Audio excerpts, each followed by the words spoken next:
Good evening. The time is now 6 p.m., November 3rd, 2021, and I'd like to call to order the Parks and Recreation Commission meeting for the City of Vacaville. We appreciate everyone who is participating in tonight's Parks and Recreation teleconference meeting. This meeting will be conducted pursuant Assembly Bill 361. Please bear with us as we attempt to use remote tools. Instructions to call into the meeting or participate from a computer are provided on the agenda on the city's website at www.cityofvacaville.com.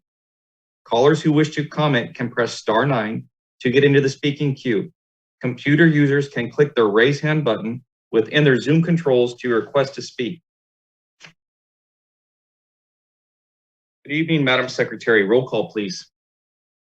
Commissioner Berumen. Here. Commissioner Gutierrez. Here. Commissioner Leonard. Here. Commissioner Thompson. I am present. Commissioner Vandertulen. Present. Vice Chair Vasquez. Here. Chair McMahon. Here. Thank you. Thank you very much. Commissioner Leonard, would you please lead us in the Pledge of Allegiance, ma'am? I'd be happy to, Chair. I pledge allegiance to the flag of the United States of America and to the republic for which it stands, one nation under God, indivisible, with liberty and justice for all. Thank you very much, ma'am. Agenda item number 3, approval of the agenda. Madam Secretary, are there any corrections or changes to this evening's agenda? Chair McMahon? Yes, ma'am. This is Director Walker.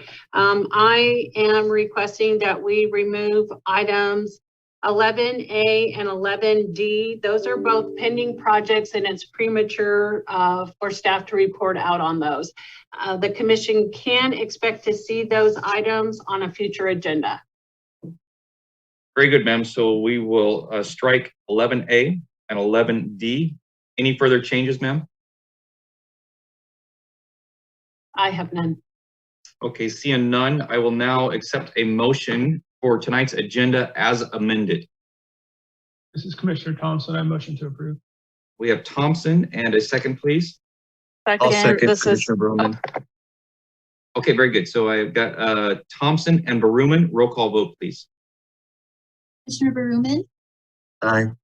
Commissioner Gutierrez. Aye. Commissioner Leonard. Aye. Commissioner Thompson.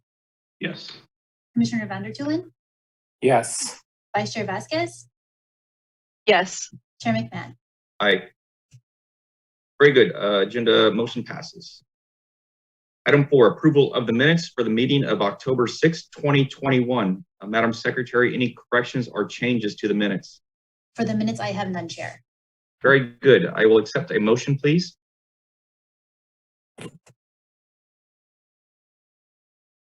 This is Vice Chair Vasquez, motion to approve minutes. Vasquez motion and a second, please. This is Commissioner Vandertulen. I approve it. Okay, we have a Vasquez and Vandertulen, and roll call vote, please.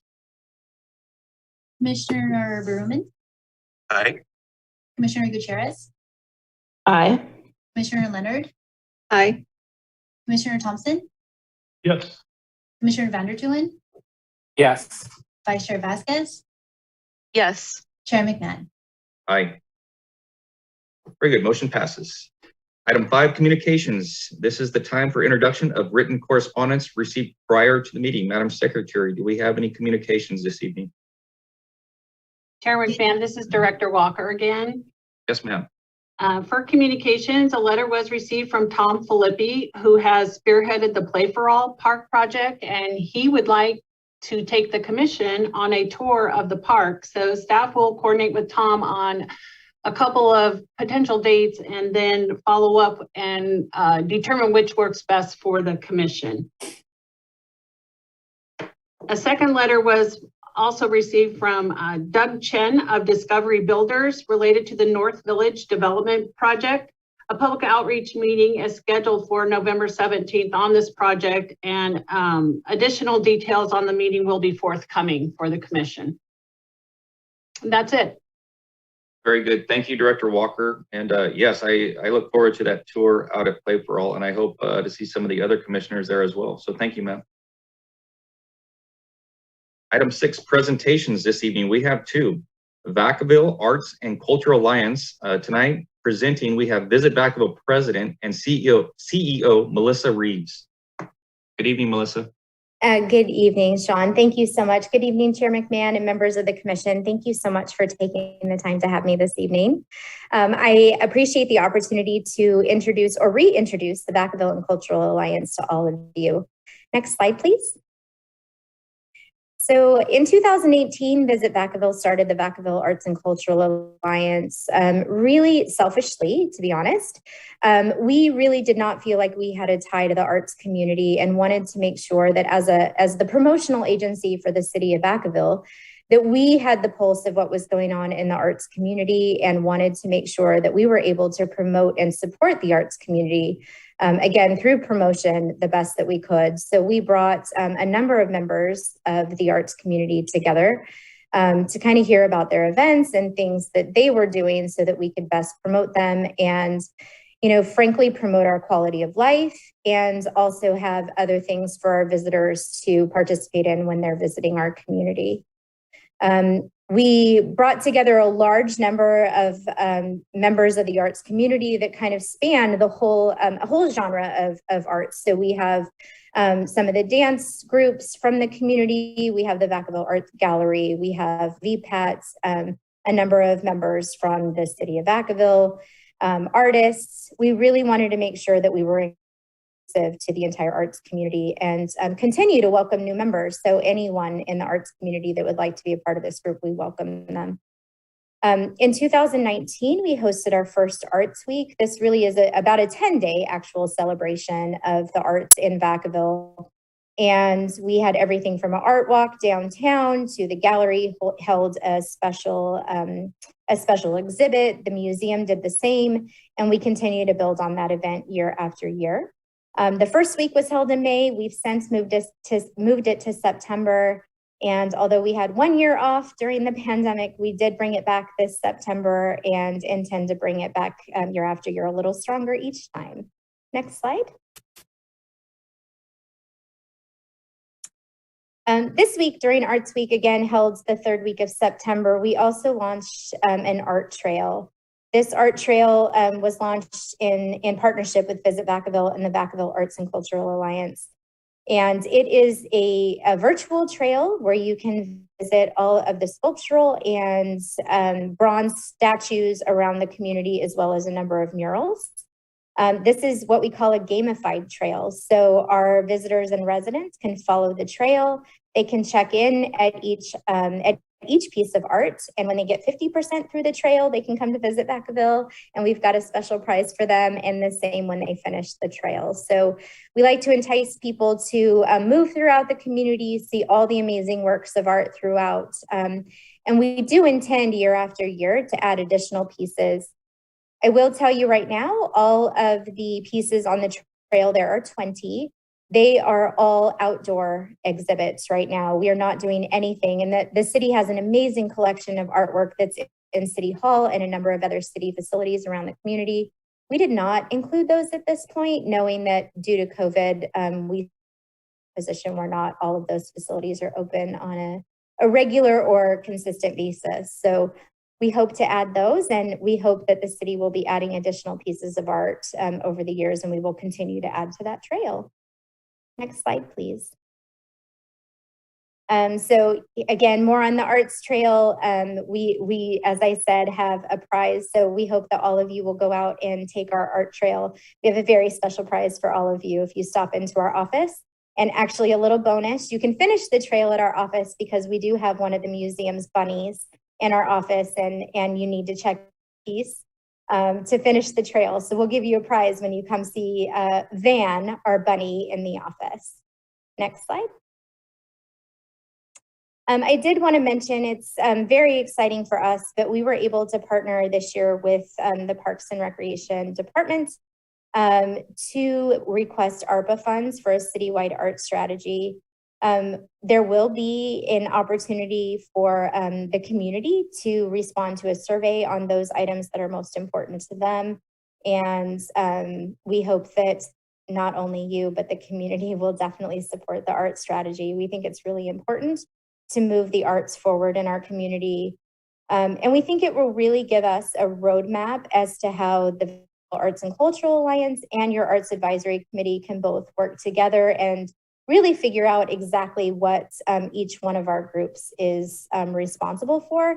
We want to make sure that we are being good partners with the city, not stepping on any of the duties of the Arts Advisory Committee, but just enhancing any of that work. Next slide. So quick presentation, but I think most of you are fairly familiar with Arts and Cultural Alliance and Visit Vacaville. I'm happy to answer any questions, but again, I appreciate the time this evening. Thank you. Questions? Melissa, thank you so much for the presentation, ma'am. At this time, I'll open it up for commissioner comments or questions for Melissa Reeves. Thank you. Commissioner Thompson. Yeah, thank you for the presentation, Melissa. I just wanted, not really a question, but I wanted to thank you for all that you do, not only with Visit Vacaville, but also the Arts and Cultural Alliance. I think the work you do there is phenomenal. And I know the community responds to it very positively. I've heard nothing but outstanding praise for what you've done. So keep going, doing a great job, and I appreciate it. Thank you. Thank you. I appreciate it, Captain Thompson. Very good. Thank you, sir. Vice Chair Vasquez. Hi, Vice Chair Vasquez. I just had a quick question. I saw this presentation. I think you all presented to City Council already, I believe, and was looking through the list of stops and just wondering why some of the schools around town have some really great murals from a local artist, Malaquias Montoya, who lives in Elmira. And like I think a handful of schools have the murals. And so just wondering, even in particular, the one downtown at the former Ulatis School, which is now Buckingham, I believe, has one of his murals there. So just wondering why the school murals weren't included as pieces of public art on the trail. But thank you all. This is really great, really cool. Hoping to do it with the kids soon too. So thank you for all that you all are doing. Absolutely. Thank you so much, Commissioner Vasquez. I appreciate the question. So really, we wanted to be able to launch this trail in connection with Arts Week this year.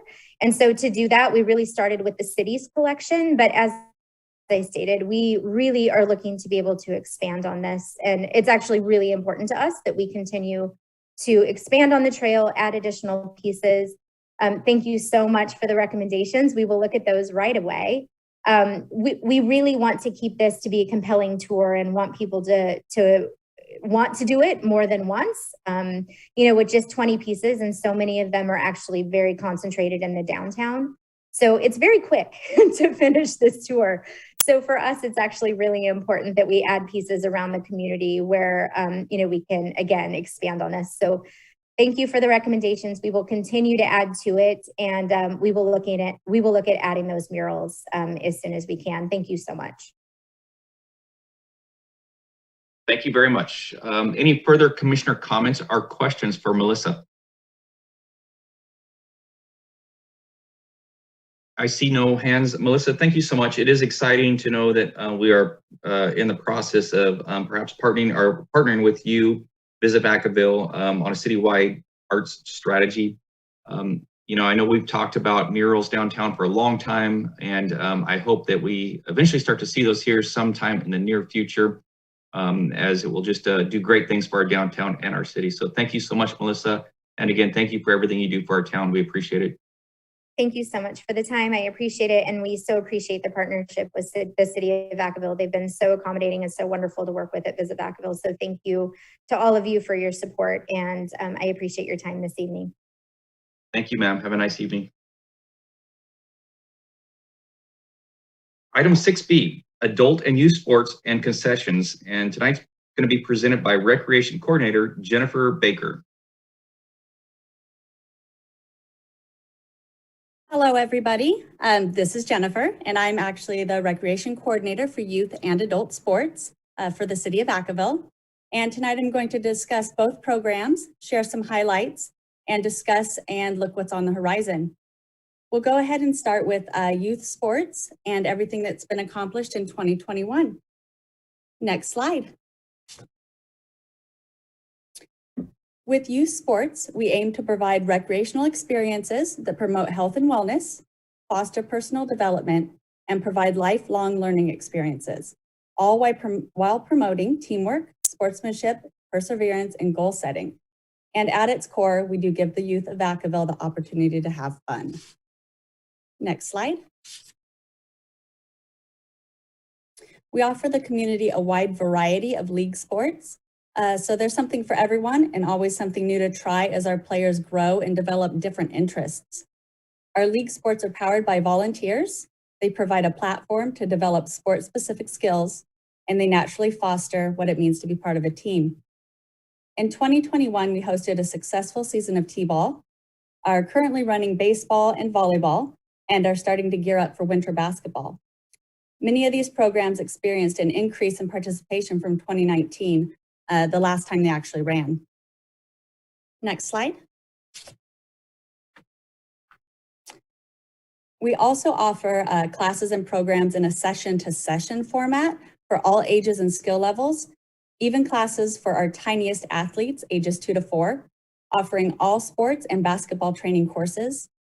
Our school-aged participants can choose from basketball, soccer, flag football development, karate, cross-country, track and field, tennis, or horsemanship. And then horsemanship is also offered in a camp format, along with grass volleyball, dodgeball, and all sports combination camps.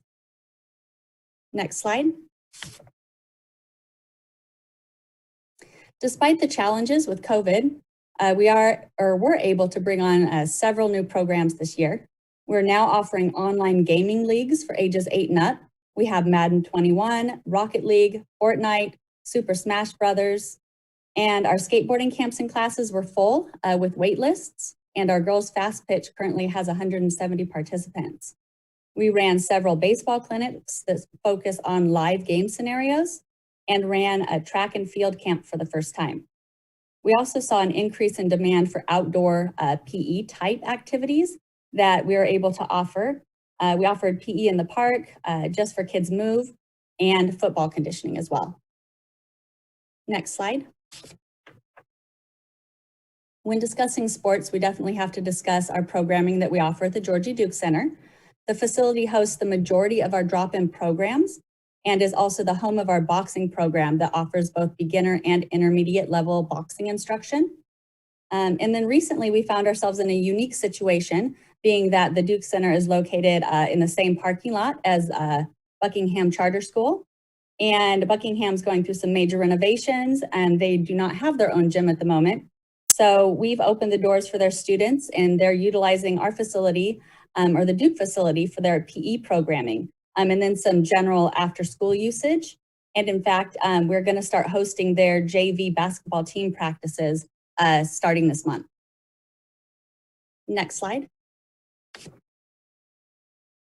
It's still worth mentioning that sports struggles with space. This is a common discussion that we have amongst our colleagues. And we do work with 2 limited indoor facilities. And then because we offer our baseball and softball programs in the fall, the field lights are definitely at a premium. The biggest challenge that sports face this year, however, is dealing with the ever-changing COVID climate. Sports went through a period where we couldn't offer anything to a time of very restrictive regulation, and then having all of our sports guidelines basically deemed obsolete, and then coming right back around to implementing modifications again. So aside from that, we're also struggling to get a large enough staff base to run programming as normal. And we're also seeing a decrease in the number of volunteers that we desperately need to help our league programs run. At the same time, we're working with a very limited number of officials in all of our programs and are learning this might be a trend that will continue. There's a lot of organizations that are also struggling with this across the board. Next slide. Okay, on a more positive note, for 2022, we plan on offering baseball tournaments in partnership with one of our contractors, as well as expanding our youth fitness oriented type classes with a new company called LG for Fitness. And then we're also looking forward to offering some disc golf instruction. Next slide. That's going to do it actually for youth sports already. So does anybody have any questions? Jennifer, thank you so much. I'll open it up to the commission for any questions regarding adult and youth sports for Jennifer. Jennifer, I see no hands. You can press on, please. All righty, next slide, please, Tracy. Okay, moving on to adult sports and fitness programming. Our goal with adult sports is to provide recreational experiences, also promote health and wellness, and of course, provide Vacaville the opportunity to stay active and have fun. Next slide. Through our contractors, we are able to offer a wide variety of programming to the community. We have karate and self-defense, Zumba, tennis for all ability levels. We have a new program called cardio tennis, which is actually a combination of drills and exercises that are designed to improve endurance. It's kind of aerobics meets tennis, which is interesting. And we also offer the same esports gaming league experience for our adult participants as we do for the youth. Next slide. The traditional league sports that we were able to offer in 2021 for our adult community members are softball and volleyball. Our softball program has been running successfully as one of the first programs brought back post 2020. And we've been able to host 94 teams 5 days a week since we got the green light to run the program in early spring. Volleyball is currently taking place on Thursdays inside the Recreation Center, and it's our first indoor adult league to take place since early 2019. We currently have 5 teams, which is typical for our fall season, and they're actually heading into playoffs tomorrow. Next slide, please. So there's several drop-in activities taking place for adult sports. Most of them are inside our Georgie Duke Center. We're offering drop-in basketball, badminton, pickleball, and boxing. And then we do offer Zumba at the Ulatis Center, and Zumba has some flexibility with their drop-in. We offer punch cards, definitely working around people's unpredictable schedules. Next slide, please. Okay, so the same thing along the same lines is our youth programming. You know, we usually discuss facility issues and lack of space, and we do still face issues with the quality of our spaces and the level of maintenance they require for upkeep. However, 2021 brought new challenges as we struggle to return programming in a very different world. We're struggling to bring staff on board and maintain quality staff to run programming at full tilt. And then also adult sports is suffering from a lack of officials as well. And we're actually working with a handful of them right now and making things work. We have 5 actually between our softball and volleyball leagues. Yet our league participation is rolling with very consistent levels of registration. So that makes things challenging. Next slide. So despite all the challenges of rebooting, we are finding that the demand for sports programming is as strong as ever. And now that things are feeling a little bit more normal, we're looking forward to being able to organize a badminton and pickleball league. We're looking forward to expanding city soccer programming into adult sports by offering soccer training courses and a soccer league that's scheduled for spring of 2022. And that is pretty much it specific to adult sports and what we are looking forward to. I do want to mention that concessions is part of what I usually cover in my role in youth and adult sports. It's tied to a lot of our outdoor sports programming. We offer it at the Walter Graham Aquatic Center, at Alpatch, at Keating, but it has pretty much been dormant since COVID and post-COVID at this point. We're looking to start bringing that back slowly, but there wasn't really anything to report on as far as concessions is concerned. So wanted to note that before I moved on to next slide, which is just questions about adult sports. Jennifer, thank you again. And I see that we have a few hands up from the commission, and we will start with Commissioner Thompson. Hey, Jennifer, this probably applies more to the youth portion of your presentation, but you mentioned a challenge with getting volunteers and officials. And I wonder if there's been any coordination with our leagues. We have so many great leagues, again, particularly in the youth arena, with the pony and softball and little leagues, and then football and soccer as well. If there's been any outreach to them to try to coordinate that programming and kind of share the staffing and officials and volunteers and coaches, et cetera, et cetera, et cetera. Actually, yes, I've had quite a bit of support from all those who attend our YSAT meetings. And I have had a few references come my direction for people that would be willing to work through the fall and help us out as far as volunteering and officiating. And with this season, a lot of the times those are high school students that were able to work during the spring and summer months, and then they're in programming in the fall of their own for after school. And it was, and the way the program rolled out so quickly too, by the time I could get just a couple of guys from high school to help us out officiating, you know, I just had my core group that we ran with. So, but I do utilize YSAT as a resource, and they've all been really supportive and trying to provide references for those type of things. Outstanding. Great to hear. Thank you. Thank you. Thank you very much, sir. Commissioner Leonard. Thank you, Chair. Great presentation, Jennifer.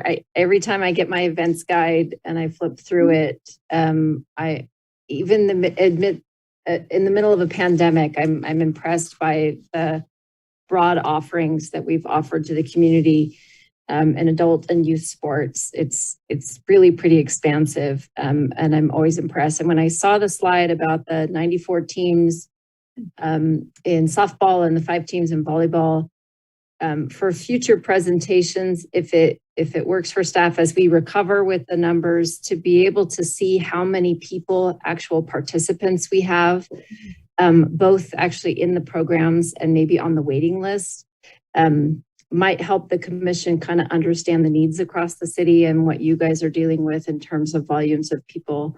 But kudos to you and the whole team for doing such a great job with programming. Thank you. Thank you. Thank you, Commissioner Leonard. Vice Chair Vasquez. Hi, Jennifer. Thank you so much for your presentation. Definitely want to echo what Commissioner Thompson, Commissioner Leonard said. Those are really great suggestions. But I was just wanted to ask about like incentives for volunteers.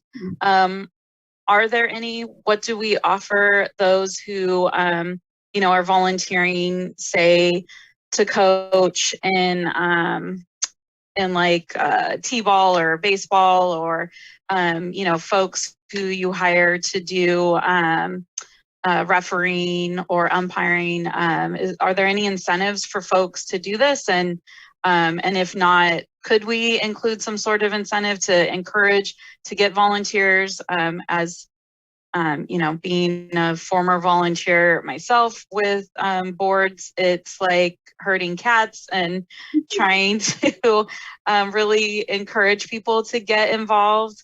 And so just wondering if there's any incentives that currently exist, or incentives that could be potentially created to start helping build your base of volunteers. So we definitely have some incentives in place currently, and they are up for discussion right now as well to try to help us, you know, heading into the future so we don't continue to struggle. Right now, our volunteers, we offer a 50% off programming that they receive following, you know, their role as a coach with us, which is applicable across all programs that I supervise. So we do a 50% off there. And then our officials are not volunteers, they are paid officials. And those pay scales are being evaluated too, just to make sure that we're competitive out there. And we're looking to possibly offer more, you know, to try to bring people in the door. And yes, you said it is like herding cats, getting everybody organized and in line and rolling. And it's we really have to kind of push some people sometimes to step up, and then they end up enjoying the experience. But I think it's getting people out of their comfort zone sometimes too, which takes a little bit of a finesse for sure. Yeah, I definitely agree. Maybe considering some sort of incentive on the front end, you know, offering maybe 50% to register their child for, say, a sport, or, you know, like even if there's someone in the adult program that is participating in softball, like maybe getting them to help volunteer, offering some sort of incentive on the front end. I know the incentive is kind of also like the hook to keep them engaged and involved through a whole season. So I understand that, but you know, sometimes folks are struggling with just trying to pay the registration fee, and maybe the upfront incentive may help garner volunteers. But just a suggestion, and I know it's a constant struggle. So kudos to you all for getting all the programs up and running this fall. Thank you. Yeah, thank you very much. Those are really good points. Thank you very much, Vice Chair. Any further commissioner comments or questions for Jennifer?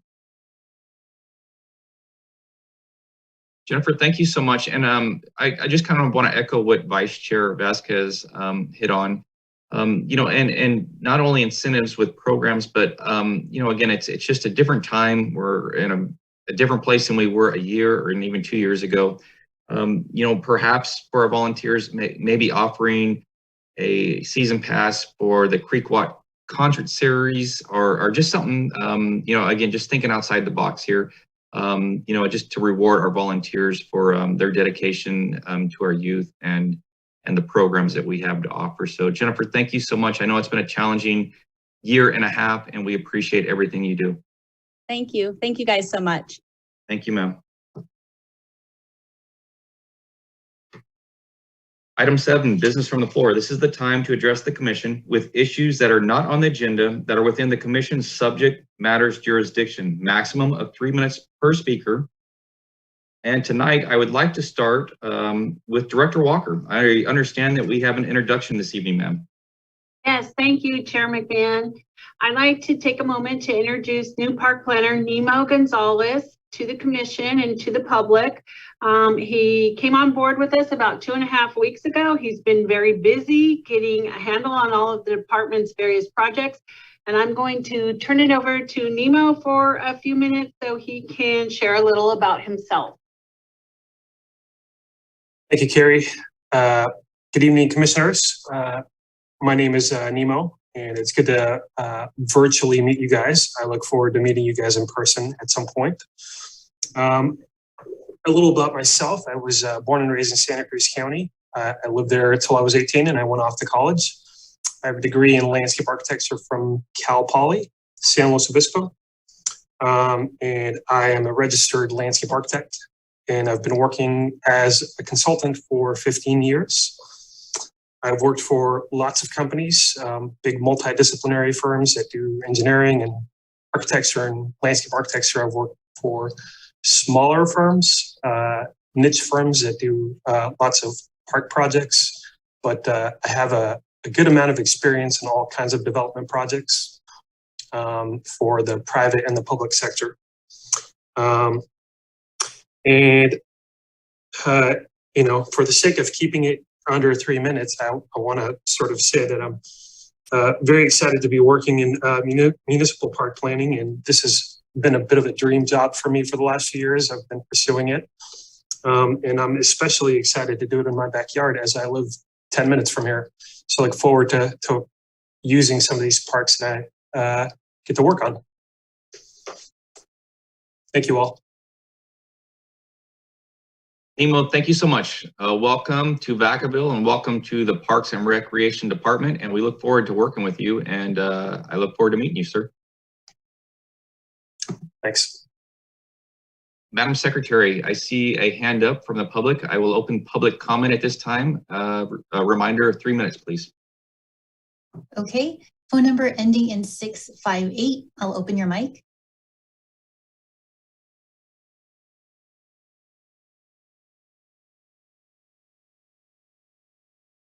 Hello, caller. Can you hear us? Yes, thank you, commissioners.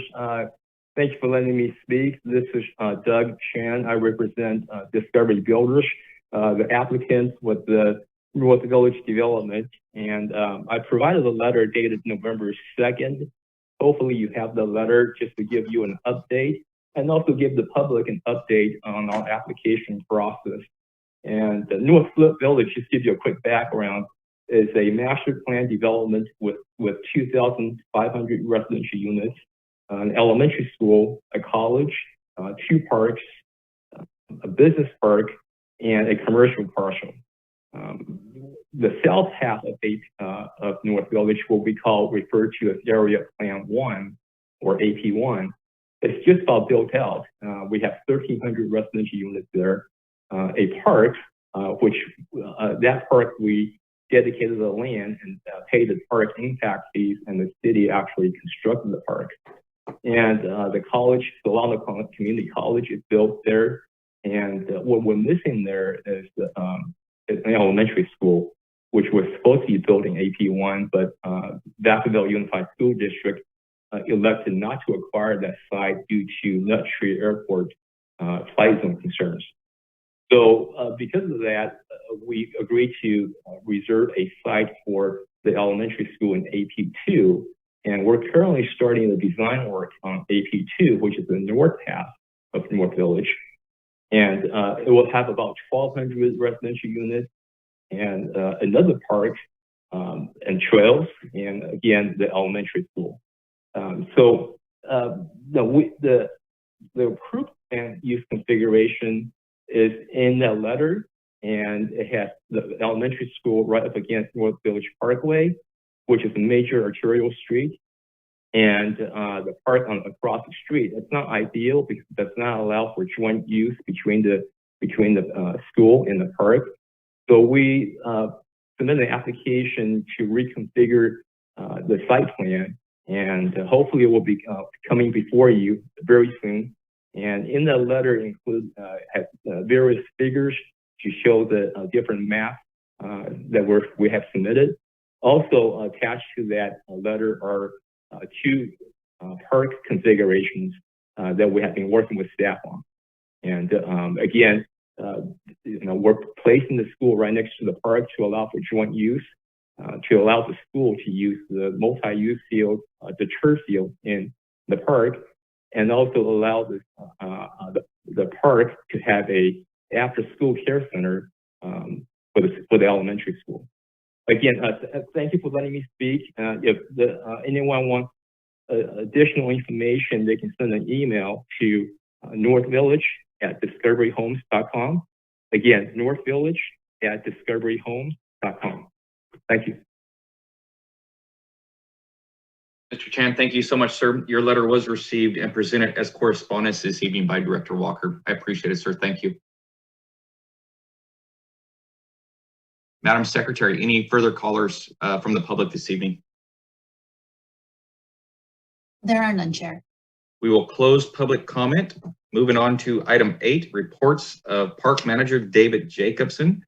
I would also ask our commissioners, I'd kindly remind you that and encourage you to address any park maintenance questions or comments you have during this time after David's presentation this evening versus at the end of the meeting. David, you're up, sir. Good evening, Commission Chair and Commissioners. I just have a quick update. Back in August, I presented some information regarding the issues with the eucalyptus trees in Keating Park. And so I just wanted to update you and let you know that the hazardous trees have been removed, the stumps, and then the trees that are remaining were pruned, and so the risk tolerance has been reduced for those remaining trees. And we're in the process of establishing irrigation and getting new trees planted in those areas. And that concludes my report. Thank you. David, thank you, sir. I will open it up to commissioner comments or questions for our parks manager. I see no hands. David, thank you, sir. Thank you, sir. Have a good evening. You too. Item 9, we have no business this evening. Committee reports, 10A. Play for All Committee, Commissioner Berumen. Thank you, Chair. Okay, so I know most of our commissioners went out and enjoyed the Play for All Park event on October 23rd. It was a complete success. There was so many people come out, and Tom and team were smiling ear to ear the whole day. So it's coming along. Phase 1 should be done hopefully by springtime, and everything's coming. And now having that event has opened so many other doors for them that actually sponsorships and donations are coming in. And I mean, it was just great. And the rain held off. And right when we put the last chair away at 1 o'clock, the first drop of rain came down and we were out of there. But it was just a complete success, as most of you saw out there that came out. That's all I have. Commissioner Berumen, thank you so much. It is exciting to drive by there every other day and just see the progress that's happening and actually see play equipment. It's going to be a great park for Vacaville. We appreciate your work. Thank you. Arts Advisory Committee, Vice Chair Vasquez. Hi, everyone. Good evening. So quick update on Arts Advisory. The committee met on October 13th. We had 3 new members that were just recently appointed. The committee also appointed a new chair and vice chair. Staff advisor Melody Ocampo, she did a roadmap similar to what we've been doing in Parks and Rec for new membership. The first stop was the history of the Arts Advisory Commission, which was really great and helpful background information on the committee and how it got to where it is today.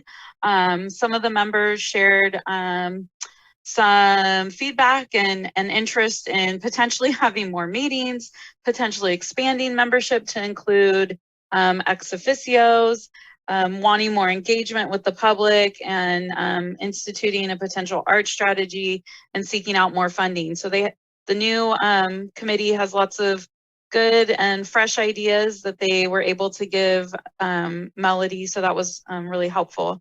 I gave a brief update just on Parks and Rec Commission meetings since May. Melody gave the committee an update on the Rocky Hill Trail public art and how that has moved through the approval process. And she also gave us an update that the city applied for a new NEA grant for utility box art painting project. So that is in the works, which is really exciting. Talking about public art and potentially new public art. And then they also did appointed some members to serve on various committees like Creek Walk, Art and Public Places Policy, Cultural Alliance, and a metal sculpture art project. And we'll be meeting again on January 12th, 2022. So looking forward to that. And Melody, if I missed anything or said anything incorrect, please feel free to correct me. Thanks all. You covered it all. Great job, Commissioner. Vice Chair, thank you so much. It is exciting to see art. The future of art in the city is bright, and we look forward to it. Thank you, ma'am, for your work. Item 11, reports of Park Planner Hugh Hesterman. Tonight, we will be presented 3 different items, 11B, C, and E. How I'd like to run this, Hugh, is if you would go ahead and brief each item. At the end of each item, I will open it up for commissioner comments as well as public comment before moving on to the next item, sir. Okay, very good. Good evening, Chair McMahon and commissioners. The first item I want to share with you is the status of the Lagoon Valley Dog Park. We do have the illustration there in front of you on the screen. Wanted to let you know that upgrades that are as shown were based on public input that we've received over the last number of years. And we are now seeking to obtain some public input on this specific plan, which boasts a number of improvements. I think I talked to you a little bit more in detail about that last month. We did recently advertise the first public meeting at the park, which took place on Wednesday, October 20th, but probably due to inclement weather, only one person showed up, that person being Commissioner Ruman.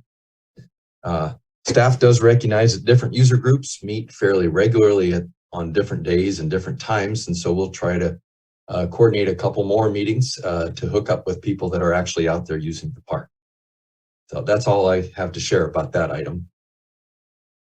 Thank you very much. Commissioner comments or questions regarding Lagoon Valley Dog Park upgrade? Commissioner Leonard. Thanks, Hugh. I know you and I have talked about this offline. I don't know if I've brought it up in a meeting. It's great that we are being so responsive to the users of the park. One question I have is, what place do we have for residents who have dogs that are not social to legally be off a leash and play catch? And I recognize that that's a tough area to pull because they're not coming out to use the facilities because their dogs don't necessarily mesh well with other dogs. But I am wondering if there's any sort of mechanism or way that we could get a sense of, is there a want or a need? I do see a lot of dog owners on school properties playing catch and things like that. And I'm just wondering, is there a need for residents to have a legal way to let their dog off of a leash, but not be in with other dogs in some small areas if possible? Well, yes, I do have two responses to that. First of all, I think it's, responsible pet owner ought to be able to have their pet off leash on their own property. And that's not to say you couldn't have a Labrador living in an apartment complex or something like that. But the second thing is that for the public dog parks are really designed for multiple dogs to be there at once.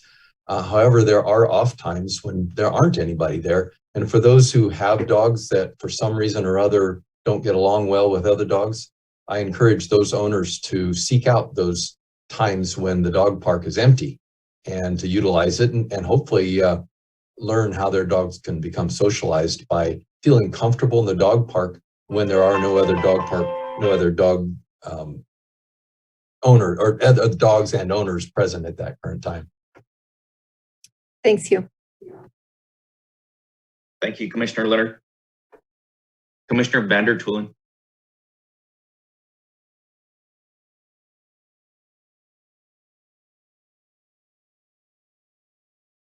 Commissioner Vander Tulen, I think you need to unmute, sir. Thank you for reminding me to unmute. I've only been doing this for like 20 months and you think I'd figure it out by now. Nonetheless, this is more of a question just for clarification on the small dog park. It's known as a 10 by 16 metal shade structure, and I presume that the same is happening on the large dog park. It's not identified as such, but the graphics appear to be the same. Is that the case? Yes, that's the intent. Okay. I'm sorry. Yes, that's the intent. Okay. And will there be like picnic tables under them or seating that people could utilize the area, the shaded area? That we do need, there already are picnic tables at the site. They're not used for picnicking per se, but people need a place to put their personal belongings up off the ground. Correct. Right. And those don't necessarily need to be in the shade. So we'll let the public chime in on that question, but whether to put a picnic table, it would only fit one picnic table, as I'm sure you recognize. Right. And so we'll leave that up to the public to figure out what they want to do there. Okay. Well, I think as we all know in the summer months in this particular location, it's shade is paramount. So I think there has to be some type of seat, even if it's a bench or benches that are located there, because people do need to put their personal items someplace or just to sit and have a conversation with fellow dog owners. So just to comment on that. Other than that, I think it's a great addition and certainly welcome. I know a lot of projects I'm involved with dog parks are very important to the neighborhoods and communities. So thank you for putting this together. Appreciate it. Yeah, absolutely. Thank you for your comments. Thank you very much, Commissioner Vandertoolen. Commissioner Berumen. Hey, Hugh. I guess no one else showed up after I left, huh? No, they didn't. It wasn't until about an hour and 45 minutes later that I finally saw a dog show up. Oh, wow. Hey, yeah, when we were out there, you gave me a good idea how you were going to set it up, how you guys were looking at doing it. And in our conversation, I thought we were going to put some type of a shade station like they have out there at Centennial. Was that something Yeah, absolutely. And that's what I was just talking about with Commissioner Vandertoolen is those little rectangles on the far left side of the display. Okay. See that indicates a metal shade structure there. Yeah, I'm sorry. Okay. That is the same size and shape as the ones we have at Centennial Park. They seem to work out well. At Centennial, we currently are using portable, flexible seating out there, portable chairs. And so people can move. The problem with the small shade structure is the shade moves so much during the day, throughout the day. And so people will literally put their chairs where the shade is as the day progresses. And that seems to work fairly well for such a small shelter. Thank you very much, Hugh, and thanks for your sacrifice out there that day on that misty morning. Oh, well, thank you very much for showing up. I was getting a little lonely out there. Thank you. Thank you very much, Commissioner Berumen. Any further commissioner comments regarding Lagoon Valley Dog Park upgrade? Seeing none, Madam Secretary, anyone from the public or public comment on the dog park? I have none, Chair. We'll close public comment. Hugh, thank you very much. We'll move on to 11C, Magnolia Park Phase 2.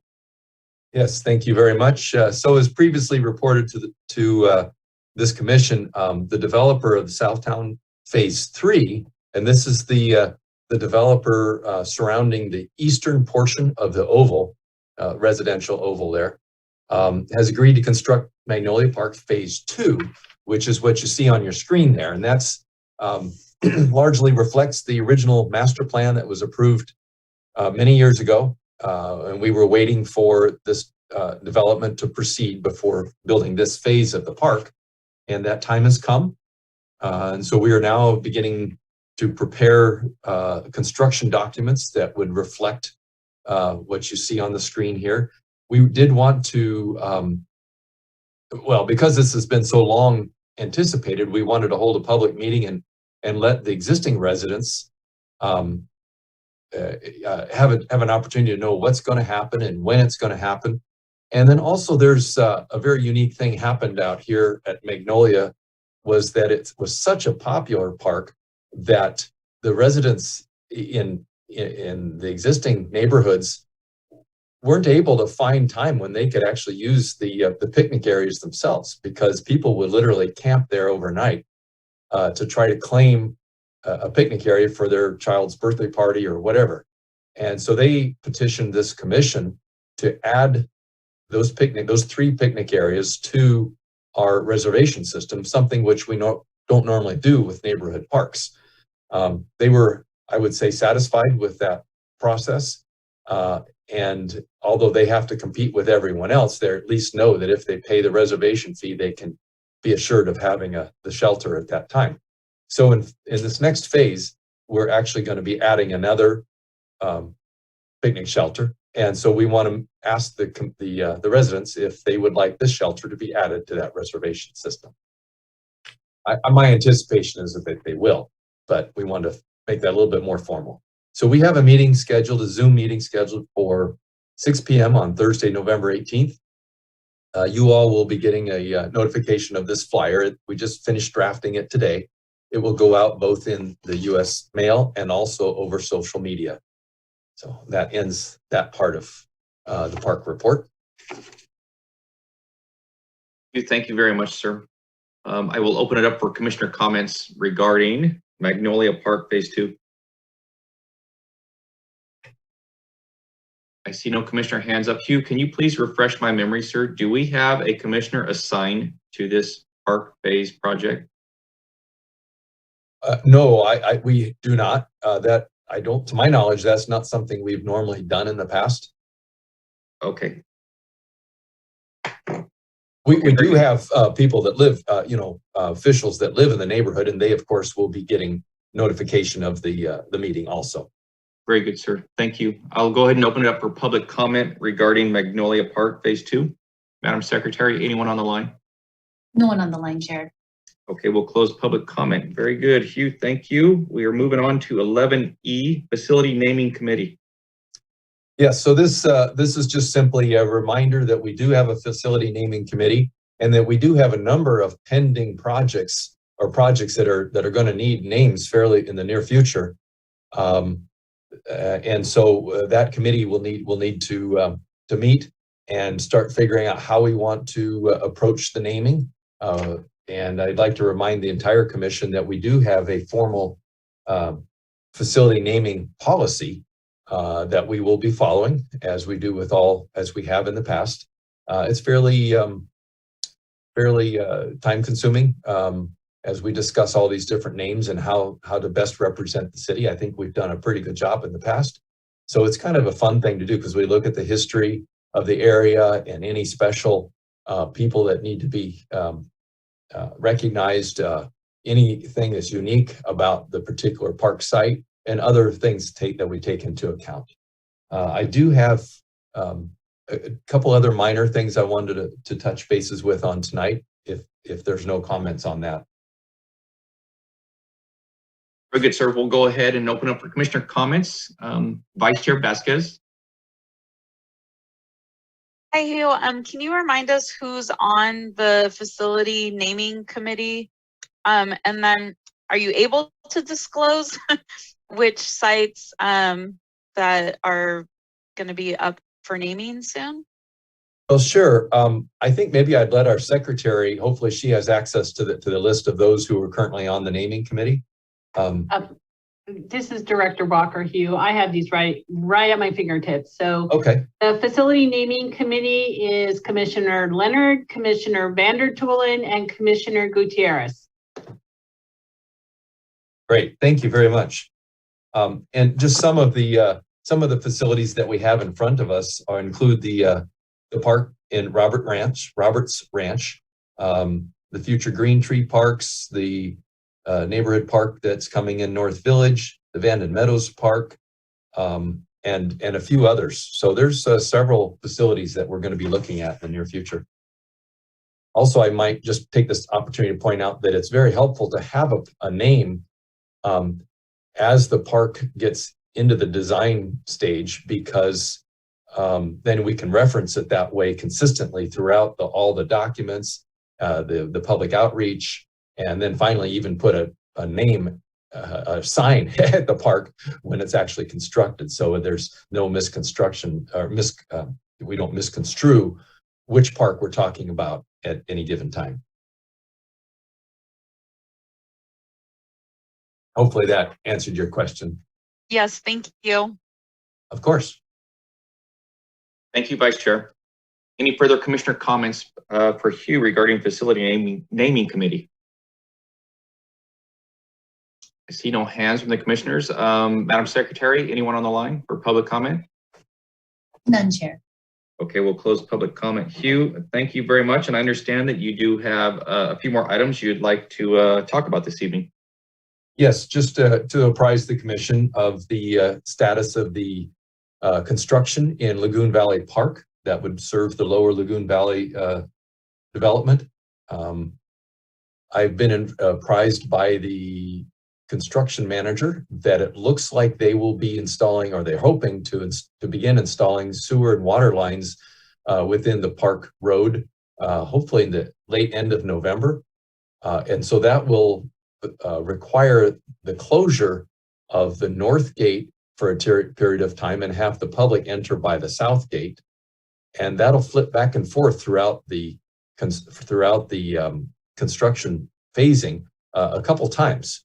And to help the public know what's going on and when out there, Triad, who's the master developer, has put a spot on their website that indicates where the construction is currently impacting park facilities. So if you're at all interested in looking at that or apprising any of the public about, where to find that information, you can go to Valley. And there's a hyphen in between lagoon and valley. That's important. Lagoon-valley.com, and click on the banner at the top of the page, which gives the construction updates. And then lastly, I wanted to apprise the Commission of construction beginning at the first stroller park in Roberts Ranch. And that is located within Village A. It's the village that's kind of in the southeastern corner. Yeah, thank you, Tracy. This is the village. This is the park at the bottom right, the small little park there in the bottom right of this development. To the south is Fry Road, and on your left, which would be the western frontage, is Leisure Town Road. And so that park is actually now under construction. And then off the kind of how would you describe it? The green color to the right there, that's kind of the backwards L shape. That is where the community park will be located. And the first phase of that, the dog park, is located in the very southern tip of that, right off of Fry Road at the railroad tracks. And that will be under construction in the spring. And that ends my report for this evening. And I'd be happy to take any questions if there are any. Thank you again, sir. Any further commissioner comments or questions for Hugh Hesterman? Hugh, I see no hands, sir. Thank you so much. We appreciate what you do out there. Thank you very much, Chair McMahon. Thank you. Item 12, reports of Recreation Manager Melody Ocampo. Tonight, you'll be presenting a call for Rocky Hill Trail Public Art Community Artist. Yes, thank you, Chair McMahon, and good evening, commissioners. Similar to you, I do have some other items, but that was one that we wanted to just agendize in case any members of the public wanted to be sure to tune in. So Rocky Hill Trail Public Art Project, there have been a couple updates since you last heard about it or possibly listened in on the council meeting where I presented this project. We do have 4 artists committed, 4 student artists. We did some expanded marketing, and as you can see from the little small snippet of the flyer there, that went out pretty widely out in the community as much as possible to different schools, door to door. We put them in mailboxes and on mailboxes, those community mailboxes, and kind of taped them up, and along with local bus routes in the neighborhood, and then just expanded the deadline. So we got some feedback that the deadline was a little rough for people, and it was hard to kind of stay on top of getting connected to people. So we just kind of did away with it and just have been accepting artists as they come to us and tried to really get the word out about that. We've engaged with Councilman Silva to assist with some of this as well, and have connected with him in terms of some of the student artists that are coming on board, and recently are going to be moving forward with a new opportunity for families and kind of neighborhood community members at large for some of the pillars. There might be an opportunity for even younger members of our community, some of our more elementary school age students, and even, just their families in general, to assist with some of that is not going to require some detailed work, but could be more free flow and just kind of a community mini event of sorts. So I just wanted to provide that update, and I assume you might want to have me pause and take some questions at this time. Absolutely, Melody. Thank you so much. I'll open up for commissioner comments for Melody regarding the Rocky Hill Trail Public Art. Melody, I see no hands. All right, I will move on. Thank you. Tracy, next slide, if you will. So I just wanted to give a brief update on our scholarship program. I know this is something that the commission is very familiar with at this point, and let you know that we have 17,000 awarded to date. Next slide. As was previously mentioned, the new events guide did come out. Thank you, Commissioner Leonard, for putting that plug out there for us. This hit mailboxes late last week, and has a plethora of great activities for the winter season through February. So I just encourage everyone to make sure that they take a look. I know you have that paper copy, but it's also available on the city website. Next slide. One of the new events that's featured in the events guide is our neighborhood Santa. This is something that is going to be inaugural this year, and we will be sending Santa to multiple parks throughout the community, playing some music, giving out candy canes, doing photo ops.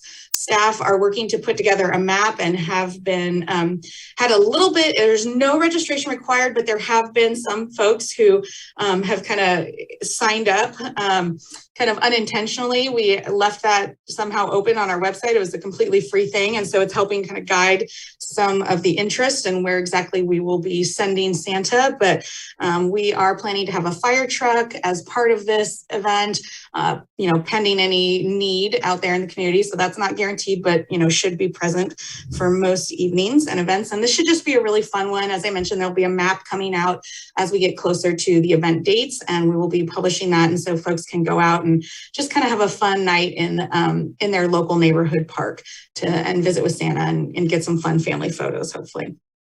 And next slide. I just wanted to share, as Jennifer Baker mentioned, we are, still hiring. We have been having some trouble recruiting new team members. However, we did recently increase our part-time wages beyond the required $15 minimum wage that is effective this coming January. And we've simplified our entry-level application process to help expedite the hiring process. So just wanted to give the commission that update and let you know that hopefully that will result in an influx of new applications and really help our retention stay strong. And that is it for me this evening. Any questions? Melody, thank you. Commissioner comments or questions for Melody? Melody, thank you for everything. We appreciate it. Thank you. Item 13, reports of director, Carrie Walker. Thank you, Chair McMahon. I wanted to follow up on an item that Commissioner Vasquez had brought to our attention at the last meeting related to the Horse Creek Soccer Complex and an access issue. And just wanted to let the commission know that we did a big bit of digging, and we've determined that it is the responsibility of the soccer league, and they have been noticed regarding this issue. The only other thing I wanted to share with the commission is that December is scheduled to be a holiday month. If there is a time-sensitive issue that comes up, we will meet, but as of right now, it's a vacation month. So I just wanted to wish everyone happy holidays, have a wonderful Thanksgiving, stay safe, stay healthy, and I guess we'll see you in 2022. Thank you. Thank you, Director Walker. We are already at item 14, reports of the commission. Tonight, we have the opportunity to select one commissioner to serve on the 2022 Vacaville Performing Arts Theater Season of Shows Committee. I've had the opportunity to serve on this over the past years. It's a great committee. It's a lot of fun with great people. I would say the commitment is fairly low. It's probably anywhere from 3 to 5 meetings over 2-3 month period. And these shows are the shows that will be running from the fall of 2022 into the spring of 2023. So at this time, I'm looking for a volunteer from the commission if they would like to serve on this committee.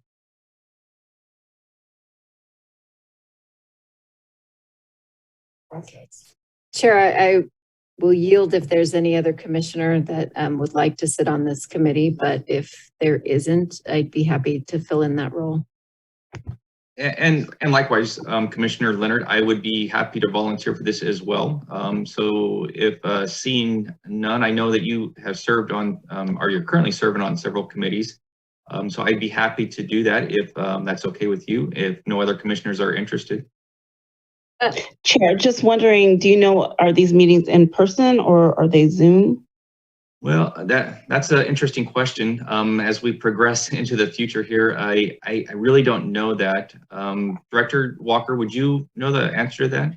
Right. Well, what I did want to share is I can't predict at this time whether they will be via Zoom or if they'll be in person. I think best case scenario, we would hope that they would be in person.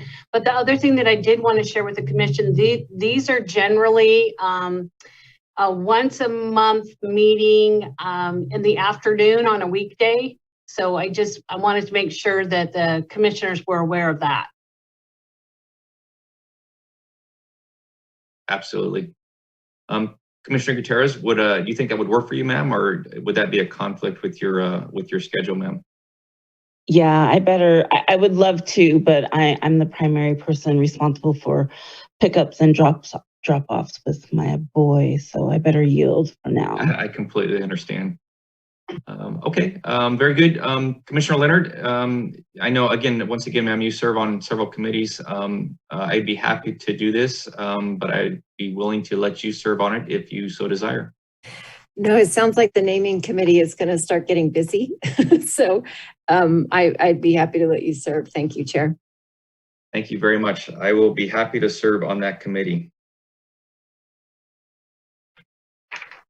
Okay, we are at Commissioner reports. We will go down the line. Commissioner Berumen. Good evening. All right. Hey, I just want to say, hey, put hands up for the staff, and Melody and Jennifer put the reports out, and the way you guys are working, you make it look like you guys aren't short on staff. You're working vigorously behind the curtain. Very nice. And then I just want to thank you for letting me be judge at the Halloween parade. That was a blast. That was incredible. You guys, so many community residents came out and enjoyed that. I just want to say my hats off to you folks for putting a great performance out there and great costumes. And happy holidays to everyone. Happy Thanksgiving and a Merry Christmas. Thank you. Thank you very much, sir. Commissioner Gutierrez. Yes, again, just want to echo, it was great seeing everyone out at Play for All Park. It was my first time actually being able to physically see Play for All Park. So it was great seeing all the progress being done out there myself. So I appreciated just being able to have a chance to be out there. Looking forward to also seeing that tour.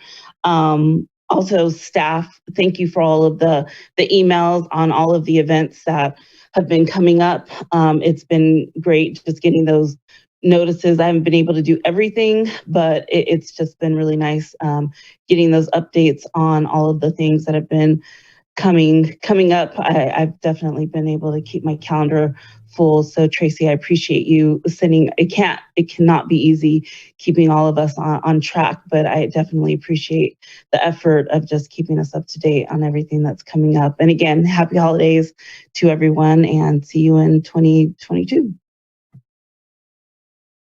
Thank you very much, ma'am.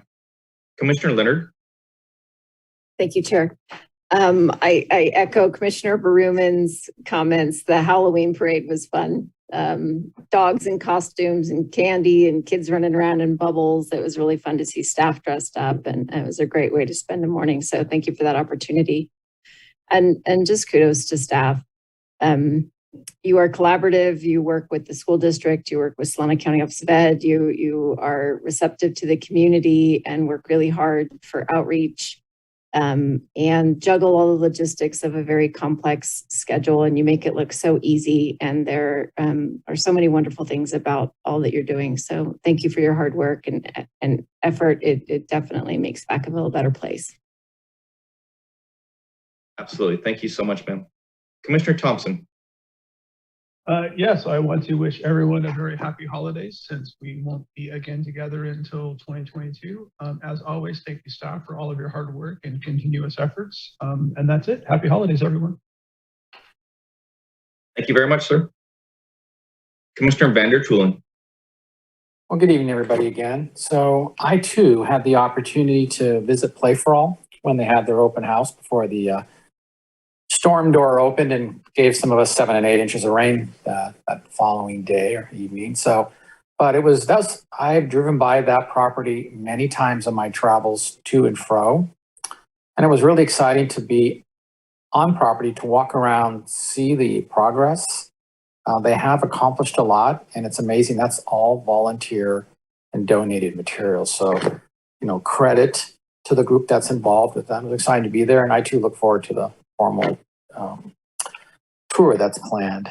Also, I was a judge too at the parades for pets, and I have to give it to the creativity of some of those people that participated, not only the four-legged animals, but the two-legged as well.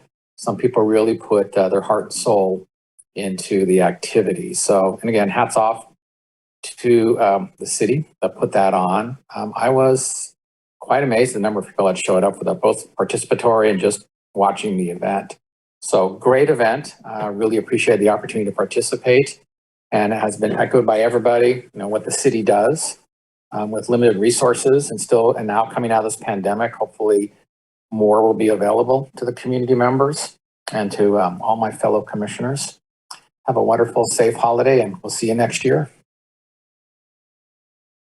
Thank you very much, sir. Vice Chair Vasquez. Hi, everyone. Not too many updates other than attended the AAC in October, but just been, again, super busy with soccer and all the high school events. But I was super sad to miss the Play for All event, but I am hoping to get a tour in, so I will shoot an email to Tracy. I did hear from a couple of community members that the Halloween event was great, and like Commissioner Vandertulen said, lots of cute four-legged costumes. I will be attending this upcoming weekend at Town Hall in District 5 for Councilmember Roberts is hosting this event on Saturday, November 6th from 1 to 3 at Alamo Creek Park. So if you are in the district or live in the district or have concerns about different things in the district, I would encourage you all to attend. I'm actually in District 5, so looking to go and hear what folks have to say about the area and District 5 and what concerns they're going to be sharing with Councilmember Roberts. And just wanted to say congrats to staff for about to wrap up another challenging pandemic year, 2021, and hopefully looking towards 2022 on the up, right? Hopefully, and getting some really great programming out and done. So thanks for all that you all are doing, for providing parks and recreation to the city of Vacaville, and just hope everyone has a great holiday season and stay safe out there. Thanks, everyone. See you all in 2022. Thank you very much, Vice Chair. And in closing here this evening, I just want to say the same thing that the other commissioners have already stated. And I also want to say thank you to the commissioners. I know that you were very involved in the community and working with staff. I appreciate everything you do. I know sometimes there's not enough time in the day to do everything. We all have our outside lives outside of this, and I know it can be busy. So I really do appreciate everything you do on the commission and for the city. It's greatly appreciated. And again, just thank you to the staff. The past year has been a challenge, and somehow you make it look effortless and just making great things happen for this city.